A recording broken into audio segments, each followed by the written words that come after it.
Welcome to புவாஸ் kitchen. நம்ம இன்றைக்கி என்ன பார்க்க போகிறோம்னா மாங்காய் தொக்கு பார்க்க போகிறோம். மாங்காய் தொக்குக்கு என்னென்ன தேவை? மாங்காய், உப்பு, கடுகு, வெந்தயமும் ஒரு ஸ்பூன் எடுத்து வச்சுருக்கேங்க. ஒரு 10 காஞ்ச மிளகாய் எடுத்து வச்சுருக்கேன்.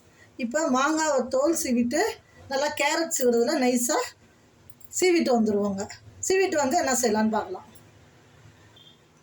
இப்போ மாங்காவை நைஸாக சீவிட்டு வந்துட்டோங்க. கேரட் சீவுறதுல இருங்க நைஸாக இருக்குது. சீவிட்டு வந்துட்டோம். அடுத்தது என்ன செய்யலான்னு பார்க்கலாம். வானலில் வச்சு அடுப்பு பற்ற வச்சுக்கிங்க. நம்ம பற்ற வச்சுட்டு வானல் காஞ்சோன்னா கடுகு, வெந்தயம் ரெண்டுத்தையும் ஒன்றாவே போட்டுவிங்க. கருக்க விட்றாதீங்க. வாசம் வரும்போது எடுத்துடலாம். தனித்தனியாகவும் போடலாம், ஒன்றாவும் போடலாம், ஒன்றும் பிரச்சனை இல்லை. ஏன்னா நிறையா வறுக்கல, நம்ம கொஞ்சம் கொஞ்சம் தான் வறுக்கிறோம். வெறும் எண்ணெய் சட்டில் தாங்க வறுக்கணும், எண்ணெய் ஊற்றி வறுக்கக்கூடாது.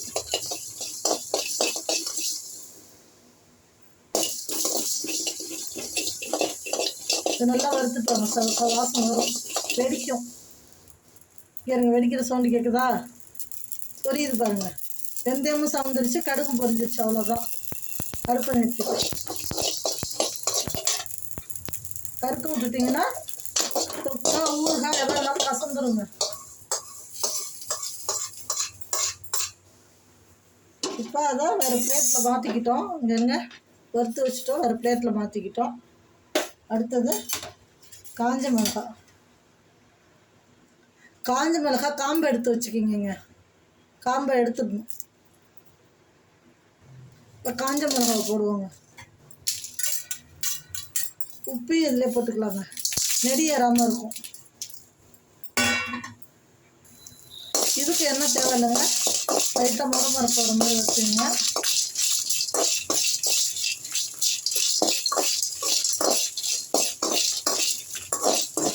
லைட்டாக சூடாதுங்க, முறைன்னு ஆகிடுங்க. வறுக்க வச்சிடாதுங்க. நம்ம மிளகா வறுக்காமல் கூட கடையில் வாங்குகிற தனி மிளகாத்தூள் கூட போட்டு செஞ்சுக்கலாங்க. இதுமாரி நம்ம வறுத்துக்குங்க. மிளகா அப்படி நல்லா சத்தம் கேட்குங்க, கலகலன்னு சத்தம் கேட்கும்.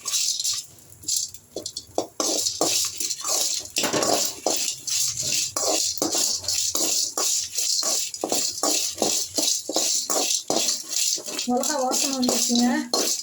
கருக்க காட்டி நிறுத்திடணும். இப்போ சூட்டில் சத்த நேரம் இன்னும் முறைன்னு ஆயிடுங்க. அப்படியே அடுப்பை நிறுத்திட்டு வச்சுக்கணும் சத்த நாளி.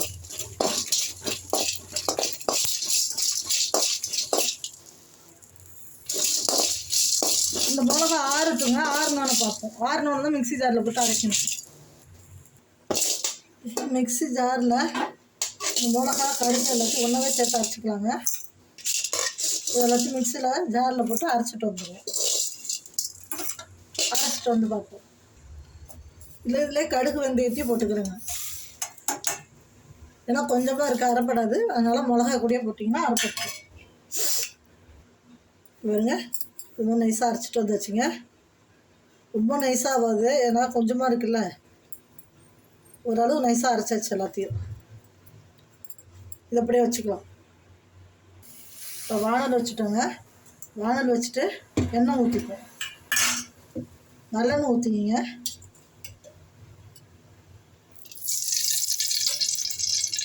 எல்லாம் ஒரு 4-5 ஸ்பூன் ஊற்றிக்கிங்க. எண்ணெய் நிறையா ஆகும். 5 ஸ்பூன் ஊற்றிக்கோங்க. நம்ம வேணால் மறுபடியும் கூட ஊற்றிக்கலாம்.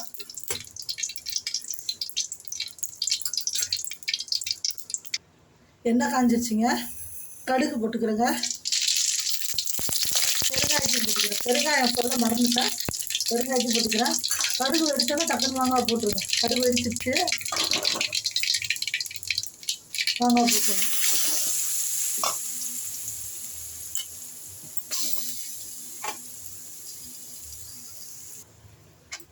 மாங்காவை நல்லா வதக்குங்க.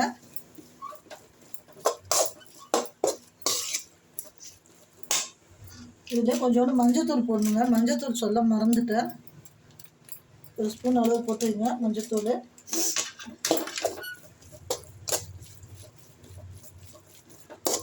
இதெல்லாம் வதக்கிக்கிட்டே இருங்க. இது கூடயே நம்ம இந்த தூளியும் போட்டுடலாங்க. நம்ம அரைச்சிட்டோங்கிறதுக்காக எல்லாத்தையும் போட்டாதீங்க. ஏன்னா மிளகா காரம் எப்படி இருக்குது என்னன்னு தெரியாது. அதனால் ஒரு 2 ஸ்பூன் போட்டு பாருங்கள் ஃபஸ்ட்டு.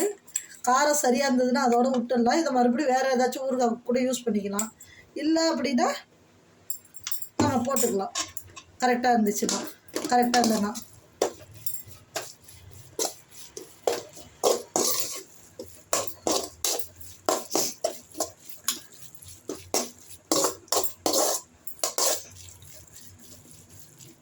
இது நல்லா போட்டு சுருள எண்ணெய் கக்கப்ப வதக்கணுங்க.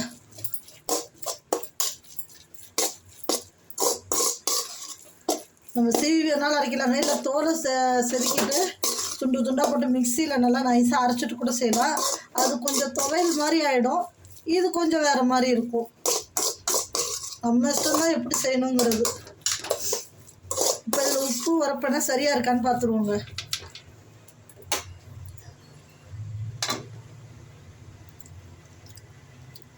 காரம்னா சரியாக இருக்குங்க, உப்பு தான் கொஞ்சம் குறையுது. நம்ம போட்டுக்கலாம் உப்பு.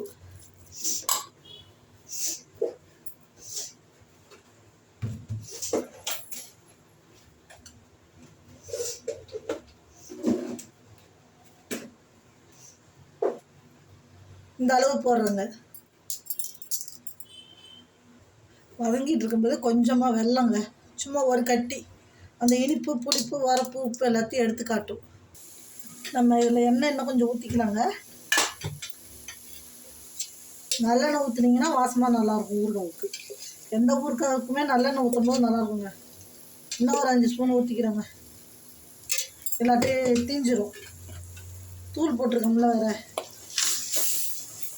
ஊறுகாவுக்கு எண்ணெய் கொஞ்சம் அதிகமாக தாங்க ஆகும். தொக்கு ஊறுகாயில் ஒன்று தான். இது நைஸாக இருந்தால் தொக்கு, துண்டு துண்டாக அரிஞ்சு போட்டால் ஊறுகாய்.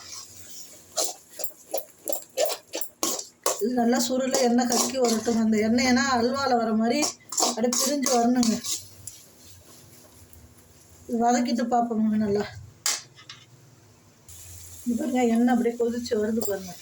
எண்ணெய் நல்லா அப்படியே சுருள கொதிச்சு வரணுங்க. தனியாக அந்த எண்ணெய் எல்லாம் பிரிஞ்சு வந்துடணும். நம்ம ஊற்றுற எண்ணெய்னா இது வருதா தெரியுது பாருங்க. தனியாக வதங்கிடுங்க இன்னும் செத்த நாளி. இங்கே பாருங்கள், நம்ம தொக்கு ஊறுகாய் ரெடி ஆகிடுச்சு. ஈஸி தாங்க, எல்லா வேலையுமே செஞ்சால் ஈஸி தான். செய்கிற வரைக்கும் தான் மனப்பாக இருக்கும். ஐயோ இது எப்படி செய்கிறது, நம்ம சரியாக வருமா அப்படின்னு. செஞ்சு பார்த்திங்கன்னா ஈஸியாக வந்துடும். எதுக்குமே யாரையும் எதிர்பார்க்க தேவையில்லை. நமக்கு தெரிஞ்சால் நம்ம பாட்டு செஞ்சு நமக்கு பிடிச்சதை செஞ்சு சாப்பிட்லாம்.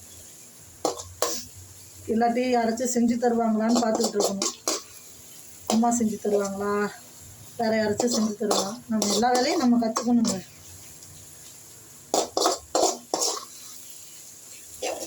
வருது பாருங்க எண்ணெய். நம்ம இதில் மிளகாவும் உப்பு உண்டு கூட வறுத்து முணுக்கி போட்டுக்கலாம். கடுகு வெந்தயம் கூட சில பேருக்கு அந்த கடுகு வெந்தயத்தில் லைட்டாக கசப்பு இருக்கும், அது பிடிக்காது. அதனால் அது கூட நீங்கள் போடாமல் வெறும் மிளகாவும் உப்பு உண்டையும் கூட போட்டு இந்த தொக்கு செஞ்சுக்கலாம். எண்ணெய் எந்த அளவுக்கு இருக்கோ அந்த அளவுக்கு இது வீணாக போகாதுங்க. ஊறுகாய் எந்த ஊறுகாயுமே எண்ணெய் எவ்வளோ ஊற்றுறோமோ அந்த அளவுக்கு வீணாக போகாது. எந்த ஊறுகாயுமே ஒன்று வெளியில் வைக்கணும், இல்லாட்டி ஃப்ரிட்ஜில் வைக்கணும். ஃப்ரிட்ஜில் வச்சா இது 1 வாரம் 10 நாள் வரைக்கும் இருக்குங்க. வெளில வச்சிங்கன்னா 2-3 நாளைக்கு தாங்காது. நம்ம ஸ்பூன் போட்டு எடுப்போம், அந்த காற்றுல உள்ள ஈரப்பதத்தினால ஊறுகாவில் பூஞ்சை வந்துடும். அப்படி வெளியில் இருந்தால் டெய்லி பாட்டிலோட வெயிலில் வச்சு எடுக்கணும். வெயிலில் வச்சு எடுத்தோம்னா ஊறுகாய் வீணாக போகாமல் இருக்கும்.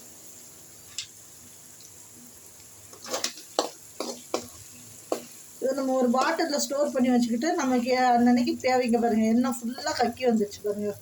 ஊற்றின எண்ணெய் எல்லாம் வந்துடுச்சு தெரியுங்களா. அவ்வளோதாங்க இப்போதான் ஊறுகாய் ரெடிங்க.